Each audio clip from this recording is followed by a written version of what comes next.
This list names the people and businesses the City of Greensboro says owes them for civil penalties. And Chad, the list is long. Yeah, there's quite a few places on here, like so many that there are 10 pages worth of it, and these property owners aren't paying up. An exclusive you'll see only on 2. WFMY News 2's Erica Stapleton maps out the problem and a potential plan to collect what is owed.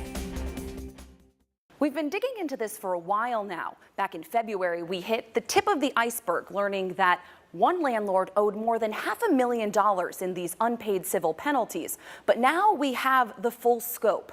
And for years, the city hasn't done anything to enforce the payments. But soon, that might change.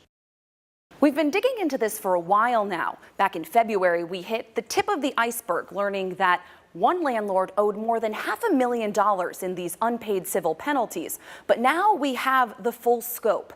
And for years, the city hasn't done anything to enforce the payments. But soon, that might change. Greensboro Mayor Nancy Vaughn told me the city is working on a plan to bring all the property owners to court. She said they plan to take action in July, but it's not clear how it will play out. Sending a million letters to a landlord may or may not do anything, but attaching a lien and then going after it in foreclosure, that's when you're going to get people's attention. I showed the list to Brett Byerly with the Greensboro Housing Coalition, who helps families find homes but also helps them out of bad living situations. He said he's not surprised to see some of the names on the list, including the worst offender, Agapian, or the family behind Arco Realty in Greensboro. They owe the most by far, racking up more than $685,000 in fees for more than 500 civil penalties. The latest violations come from the Summit Avenue apartments, where 5 children died in a cooking fire almost a year ago. An investigation afterward found more than 800 code violations on the property,